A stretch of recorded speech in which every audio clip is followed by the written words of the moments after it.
지난 한 주간 어땠습니까? 너무 힘들었다고. 공장이 기계가 고장나기도 했지만 일감이 없어가지고 한 달 푹 쉬었다고 하십니다. 언제까지 이럴 건가 답답하다고 말씀하시더라고요. 여러분은 어떻습니까? 그래도 교회 나오니까 시원한데 며칠 너무 더워서 밖에 다니기가 힘들었고 밤에 잠자기도 쉽지 않았던 분이 계실 겁니다. 삶의 무게가 예전 같지 않습니다. 이래저래 힘들고 답답한 가운데 하루하루 근근히 살아갑니다. 마음 한켠에 남들에게는 절대 말하지 못할 짐이 있습니다. 밤마다 눈물로 베개를 적시는 조각조각들이 있습니다. 이걸 내 가슴에 깊은 곳에 품고 하루하루 간신히 견디며 살아가는 겁니다. 그러다 너무 힘들면 나도 모르게 이런 말이 새어 나옵니다. 하나님, 왜 하필 나입니까? 내가 무슨 잘못을 그리 했길래 내 삶에 이런 아픔을 주시는 겁니까? 내가 지금 고난의 한복판을 지나고 있다면 오늘 말씀이 여러분에게 위로와 평강을 주는 하나님의 세밀한 음성이 되기를 바랍니다. 어느 초등학교 미술 시간에 있었던 일입니다. 선생님이 아이들에게 도화지를 나누시면서 여기다가 각자가 좋아하는 동물을 그려보라고 했습니다. 아이들이 각자의 크레파스로 각자의 도화지에 동물 그림을 그려나가기 시작합니다. 근데 한 아이는 유별나게 집중을 해가지고 그림을 그리는 겁니다. 정신없습니다.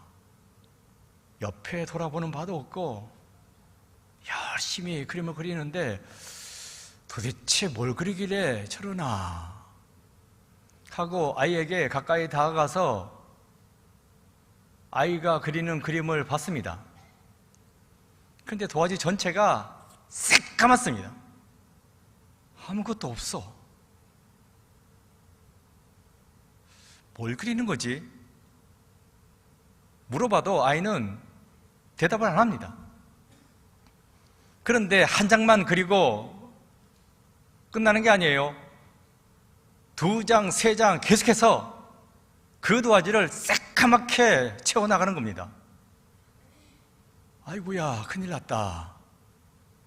이 아이에게 문제가 있구나. 정신적으로 문제가 있구나. 더 이상 그냥 놔뒀다가는 안 되겠어가지고 아이의 손에서 크레파스를 뺏었습니다. 그러자 아이가 빽 하고 소리를 지르면서 우는 겁니다. 선생님이 감당이 안 됐어요. 급하게 비상연락망으로 아이의 엄마에게 전화했습니다. 빨리 오시라고. 아이는 난리가 났습니다. 이 아이가 왜 소리 지르면서 울었을까? 진짜 선생님이 본 대로 정신적으로 문제가 있는 아이였을까? 그건 아닙니다. 아이는 속으로 이렇게 외치고 있었습니다. 선생님, 제 그림을 방해하지 마세요. 아직 고래가 완성되지 않았단 말이에요. 아이는 자리에서 벌떡 일어나 자기가 색칠해 놓은 도화지를 전부 들고 밖으로 뛰어나갔습니다. 얘가 어딜 가나? 선생님이 뒤따라 뛰었습니다. 아이들도 우르르 따라 나왔는데 아이가 도착한 곳은 널찍한 체육관이었습니다. 그 체육관에 자기가 갖고 온 도화지를 쫙 펼치는 겁니다. 뭐 하냐고 물어봐도 대답이 없습니다.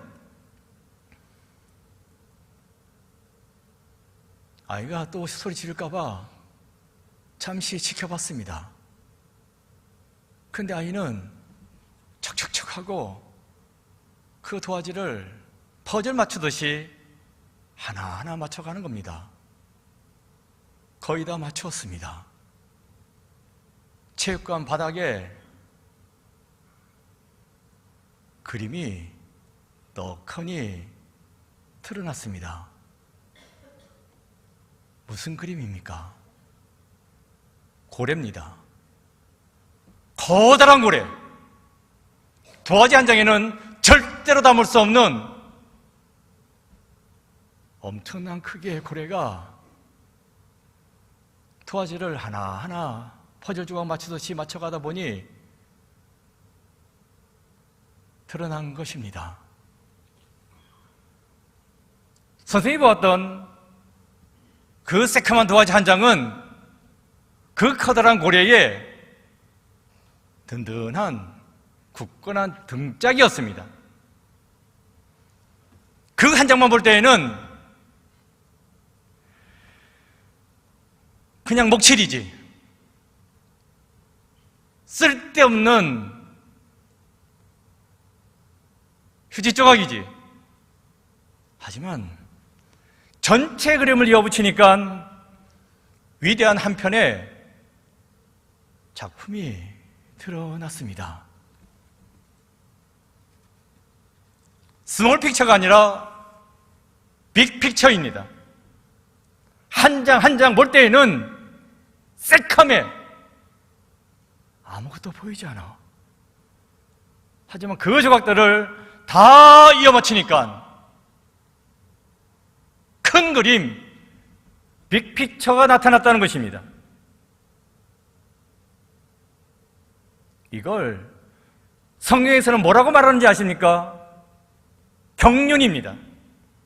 우리 인생의 조각들을 하나하나 바라보면 아무것도 없습니다. 이게 뭐지? 답답합니다. 하지만 하나님의 경륜, 그 전체를 바라보면 이런 뜻이 있구나 깨닫게 된다는 것입니다. 성도 여러분, 지금 내가 고난의 한복판을 지나면서 내 인생은 온통 까만 먹칠뿐이야 라고 절망하십니까? 만약 그렇다면 당신에게 하나님께서는 말씀하십니다. 사랑하는 내 딸아, 내 아들아, 그것은 까만 먹칠, 아무런 의미가 없는 낙서가 아니란다. 네가 도저히 상상도 할 수 없으리만치에 거대하고 아름다운 고래, 그 놀라운 것을 내가 직접 그리고 있는 거란다. 성도 여러분, 오늘 말씀을 통해서 고난의 암흑 가운데 감춰져 있는 하나님의 위대한 그림을 바라볼 수 있는 여러분 모두가 되시기를 바랍니다. 그렇다면 오늘 성경은 무엇을 말씀해주고 있습니까? 오늘 본문에서 우리는 세 가지의 메시지를 발견할 수 있습니다. 첫 번째 메시지, 고난의 한복판에서도 찬송이 터져 나오는 이유는 분명히 있습니다. 위대한 하나님의 빅픽처, 큰 그림을 보았던 사람이 있습니다. 그 사람은 오늘 본문을 기록한 사도 바울입니다. 사도 바울은 본문에서 터져 나오는 감격을 주체하지 못하고 선포하고 있습니다. 찬송하리로다, 이렇게 선포하고 있습니다. 오늘 본문 3절입니다. 찬송하리로다, 하나님 곧 우리 주 예수 그리스도의 아버지께서 그리스도 안에서 하늘에 속한 모든 신령한 복을 우리에게 주시되. 에베소서를 시작하자마자 잠깐 인사말 한 다음에 첫 번째 외쳤던 말씀은 찬송하리로다. 그런데 여기서 우리가 똑똑히 알아야 할 사실이 있습니다. 바울이 이렇게 기쁨의 선포를 할 당시에 어디에 있었느냐 하는 것입니다. 편안하고 안락한 교회에 서재 앉아가지고 하나님 감사합니다, 하나님을 찬송합니다 했던 게 아닙니다. 그러면 어딜까? 감옥입니다. 로마 감옥에 갇혀 있습니다. 편안하긴 뭘 편안해. 불편하기 짝이 없습니다. 따뜻하긴 뭘 따뜻해. 차디찬 감옥 바닥에 앉아 있습니다. 악취가 진동하고 당장 내일 어떻게 될지 알 수가 없는 불안한 상황에 처해 있습니다. 인간적으로 보면 찬송 무슨 찬송, 불평이 나오고 통곡이 나와야 할 자리입니다. 하나님, 너무 괴롭습니다. 내 청주가 내 목숨을 다 바쳐가지고 충성봉사했는데 도대체 이게 무슨 꼴입니까? 하나님께 헌신한 결과가 바로 이 감옥입니까? 하면서 따지고 달라들을 수도 있었을 것입니다. 그런데 바울은 어떻게 했다고요? 찬송하리로다, 불평하리로다가 아닙니다. 어떻게 탄식 대신에 찬송을 부를 수 있었던 것입니까? 바울은 당장 자기가 갇혀있는 고난의 조각들, 감옥만을 바라본 것이 아닙니다. 지금 당장 내 눈앞에는 보이지 않지만 조만간 나타나게 될 거대한 구원의 그림 전체를 믿음의 눈으로 바라보고 있었던 것입니다. 감옥이라. 바울은 복음을 전하면서 수없이 감옥에 갇혔습니다. 당장 몇 해 전에 빌립보 감옥에 갇힌 일이 있었습니다. 잘못한 거 아무것도 없어요. 귀신 들린 여종 하나가 계속 쫓아오면서 귀찮게 하는 바람에 또 그 아이가 불쌍해 보이기도 해가지고 귀신아 물러가라고 했더니만 귀신이 쫓겨나갔네. 뭘 잘못했습니까? 그런데 그 일로 잡혔습니다. 두드려 맞았습니다. 수갑 채워지고 차고 채워지고 지하 깊은 감옥 속에 갇히게 되었습니다. 무슨 일이 다 있습니까? 하나님, 도대체 이게 뭡니까? 나는 복음을 전했을 뿐이고 귀신 들린 자를 고쳤을 뿐인데 왜 내가 이렇게 두드려 맞아야 되고 감옥에 갇혀야 되는 것입니까? 하면서 하나님께 따지고 달라들고 소리 지르고 난리치고 했습니까? 아니요, 전혀 아닙니다. 그럼 뭐 했습니까? 찬송 불렀습니다. 신세가 처량해가지고 한탄하는 찬송을 부른 것이 아니라 그래도 감사합니다. 그래도 감사합니다. 내가 잘못해서 감옥에 갇힌 것이 아니라 하나님의 귀한 일을 하다가 물론 억울하지만 이 감옥에 갇히게 되었으니 이것은 곧 십자가의 고난에 동참하는 것이라 생각됩니다. 그래서 하나님 너무너무 감사합니다 하고 감사의 찬양을 불렀다는 겁니다. 그래서 어떻게 됐습니까? 갑자기 옥토가 흔들려. 갑자기 지진이 난 거예요. 지진이 나도 그렇지 하필이면 왜 옥문이 열리는 겁니까? 야, 찬송했더니만 지진이 나고 옥문이 열렸구나, 나로 하여금 도망가라고 하시는 사인이구나 하고 후닥닥 도망갔습니까? 아니요. 바울은 감옥에 갇힌 것을 불평하지 않았습니다. 감옥에 갇힌 것을 괴로워하지 않았습니다. 그랬으니 감옥문이 열렸어도 그 자리에 가만히 있은 겁니다.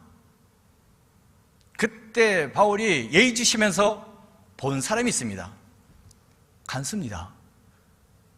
잠깐 졸다가 지진도 나고 옥문도 열리고 해가지고 화들짝 누워서 깼네? 큰일 났어. 자기가 잠깐 조는 사이에 감옥문이 열리고 죄수들이 다 도망갔구나. 이거는 직무태만이죠. 자기 인생 끝장나게 생겼습니다. 순간 덜덜덜 떨리고, 야, 이거 어떻게 하면 좋을까? 나도 나지만 내 가족들이 다 죽게 될 텐데 모르겠다. 내가 죽고 말지 뭐 하고 자결 하려고 칼을 빼들었습니다. 그때 바울이 소리칩니다. 가만히 있으라고! 가만히 있으라고! 죽지 말라고! 우리가 다 도망가지 아니하고 옥문은 열렸으나 감옥 안에 다 있다. 그러니 당신, 간수 당신은 죽을 필요 없다고. 정체로 둘러보니까 감옥문은 열렸는데 죄수들은 다 하나같이 감옥 안에 그대로 있습니다. 이게 뭔 일이야? 정신이 없지. 사도 바울이 말합니다. 어떻게 하면 좋겠냐고 덜덜 떠는 그 간수에게 주 예수 그리스도를 믿으라고. 그리하면 너와 내 집이 구원을 얻을 것이라. 그 말 한마디에 납작 엎드립니다. 온 가족을 다 불러 모아가지고 예수 믿겠습니다. 하고 세례까지 해봤습니다. 그래서 어떻게 되었어요?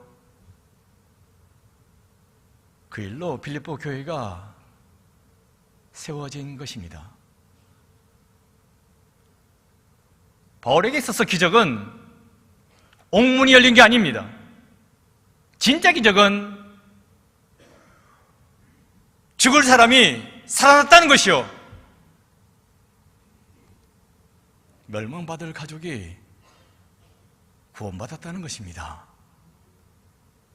그래서 교회가 세워졌다는 것, 이것이 바울에게는 엄청난 기적이었습니다. 이때 바울은 온몸으로 깨달아 알았습니다. 내가 감옥에 갇히게 된 것은 나를 향한 저주가 아니로구나. 내가 감옥 안에서 흘렸던 피와 눈물은 바로 교회와 영혼을 살리시려는 하나님의 위대한 축복의 조각들이었구나. 이러한 비밀을 바울은 깨달아 알았습니다. 그랬기에 이어서 갇히게 된 로마 감옥에서도 바울은 담대하게 힘차게 외칠 수 있는 겁니다. 찬송하리로다. 성도 여러분, 꼭 기억하시기 바랍니다. 지금 내가 처해 있는 고난은 내 인생의 종착지가 아닙니다. 다 끝났다고 떠들어대도 믿는 나에게 있어서 지금 이곳은, 고난의 자리는 최종 종착지가 아니라는 것입니다. 그럼 뭡니까? 잠시 거쳐가는 하나님의 위로와 은혜를 경험할 수 있는 믿음의 정거장입니다.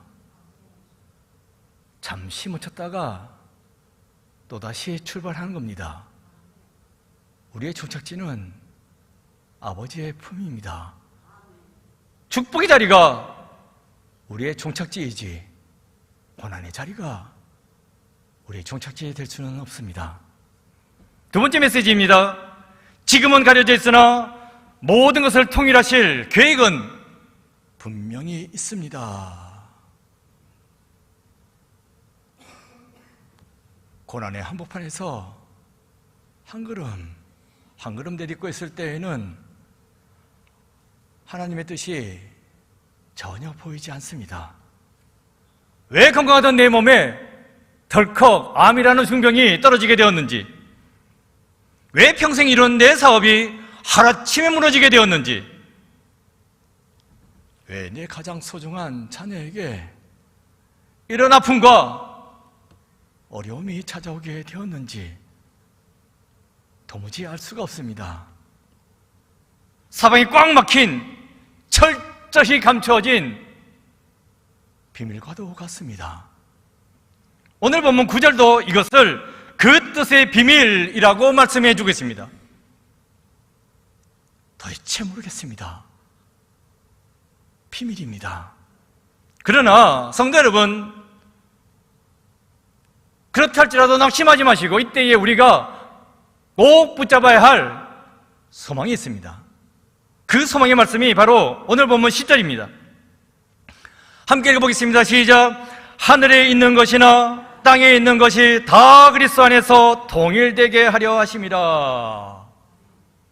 통일되게 하려 하심이라. 통일되게 하려 하심이라. 세 단어지. 그런데 원어 헬라어는 한 단어입니다. 그런데 그 원어의 뜻을 살펴보면 왕창 깨져가지고 그 조각들이 쫙 흩어졌어요. 그 흩어진 조각들을 하나로 모은다 하는 뜻을 갖고 있습니다. 통일까지 나오고 하니까 모호해지는데 하나로 모은다는 뜻이 기본적인 뜻입니다. 그러니까 십자가 말씀은 우리 인생이 부서지고 깨져가지고 왕창 사방으로 흩어졌습니다. 끝났지 뭐 라고 생각되는 순간이지만 하나님께서는 그 조각들을 하나하나 어떻게든 찾아내셔가지고 모으신다. 그런데 어디로 모으셔요? 예수 그리스도, 머리 대신 예수 그리스도 아래로 우리를 다 모으신다. 머리라고 제가 말씀드린 까닭이 있습니다. 헬라 단어 안에 모은다 라고만 할 수 없는 게 그 안에 중간에 머리라는 단어가 있습니다. 헬라 단어까지 제가 일일이 말씀은 안 드리겠으나 하나님께서는 머리 아래에 그 깨진 조각들을 하나로 모으신다 이 말입니다. 내 스스로가 하나가 되어서 다시 회복이 되는 것이 아닙니다. 하나님께서 회복해 주십니다. 어떻게? 예수 그리스도를 머리로 하는 교회를 중심으로 우리를 하나로 만들어 주신다는 이야기가 되겠습니다. 이것이 믿는 우리의 소망입니다. 회복의 소망입니다. 그런 거로 지금 내가 깨져 있다고 박살났다고 끝장나는 것이 아니라 우리에게는 예수 그리스도의 소망이 있다. 이 소망을 붙잡은 한 우리는 낙심해서는 안 된다 하는 말씀이 되겠습니다. 과거 사울이라는 청년이 예수 믿는 자들을 잡아 죽이려고 예루살렘에서 다메섹 도상까지 한달음에 달려 올라갔습니다. 그 다메섹 도상에서 엄청난 경험을 하죠. 하늘에서 강렬한 빛이 쏟아졌습니다. 부활하신 예수 그리스도의 빛입니다. 그 빛을 받고 그 자리에서 꼬꾸라졌습니다.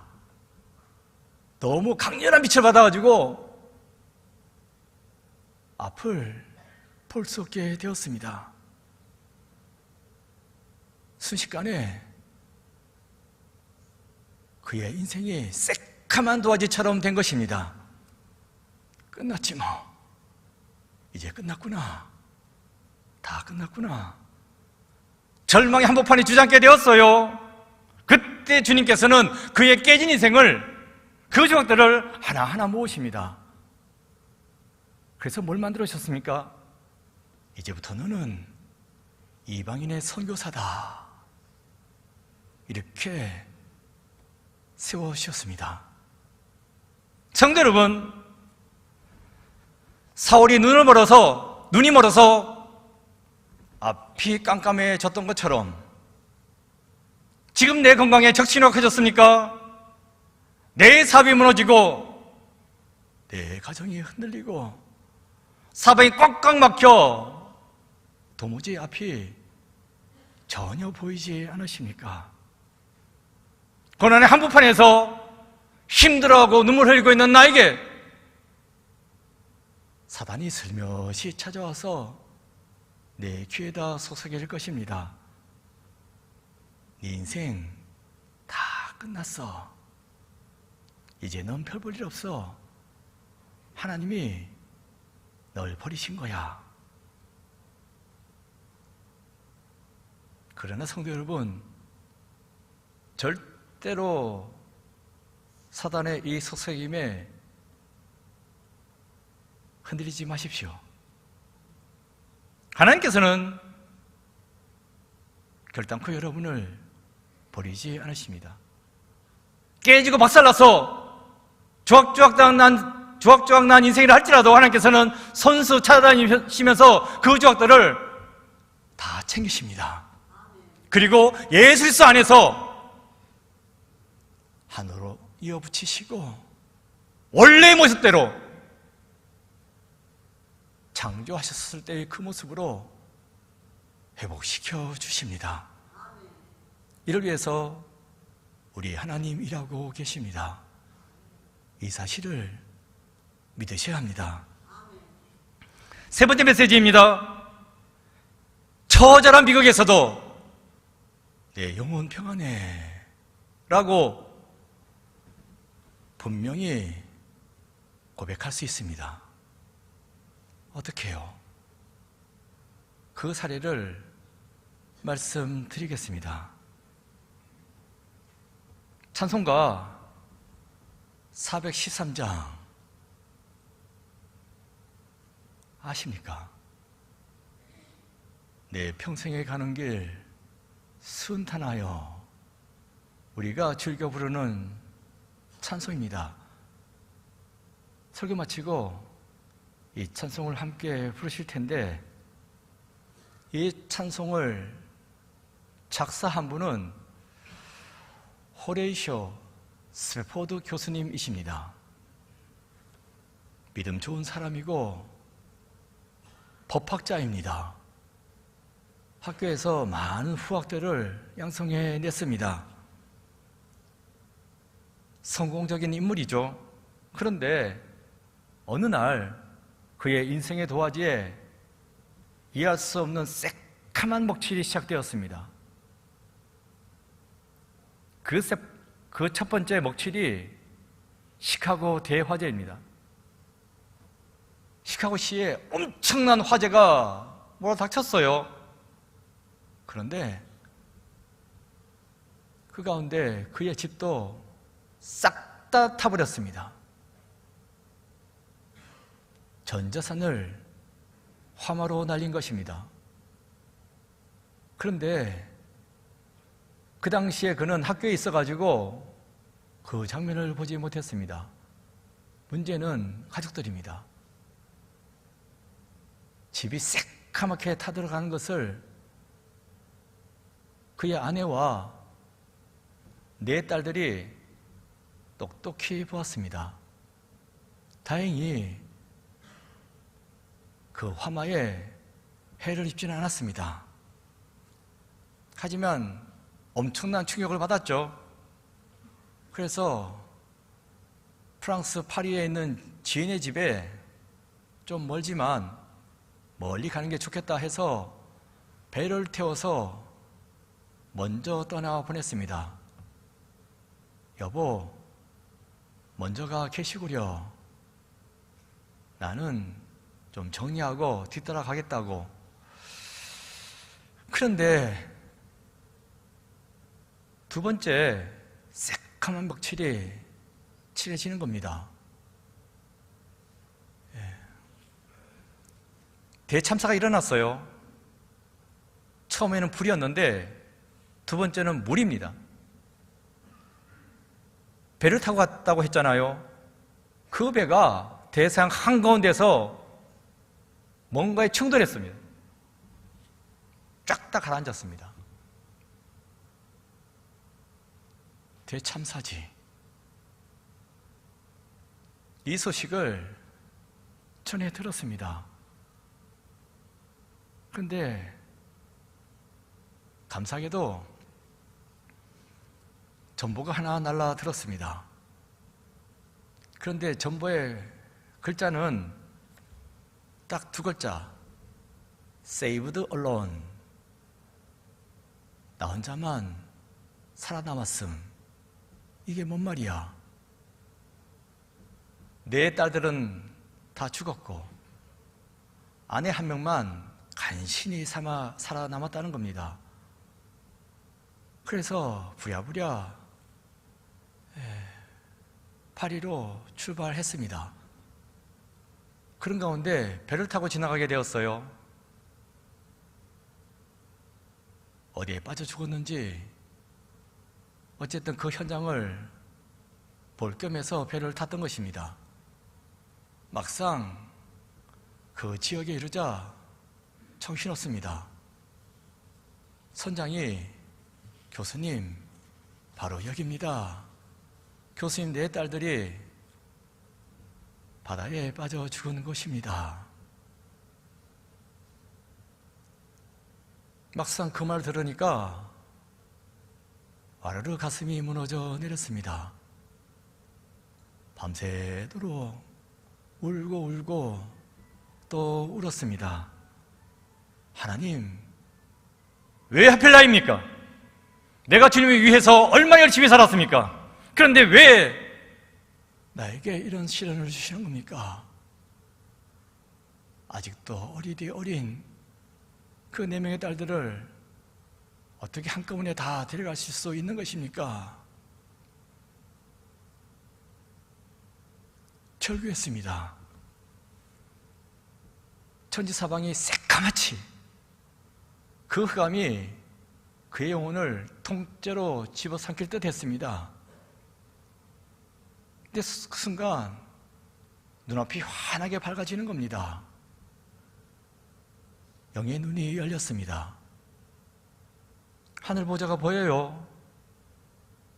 그 하늘 보좌에 하나님이 앉아 계시고 내 딸들이 그 보좌를 중심으로 웃고 있습니다. 한 아이는 하나님의 품에 안겨 있고 그 그림이 눈에 들어오기 시작하는 겁니다.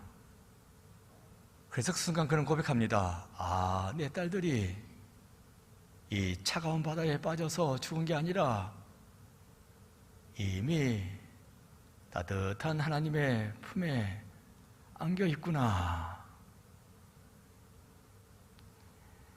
지금의 이 잔인한 고통은 나를 망하게 하시려는 것이 아니라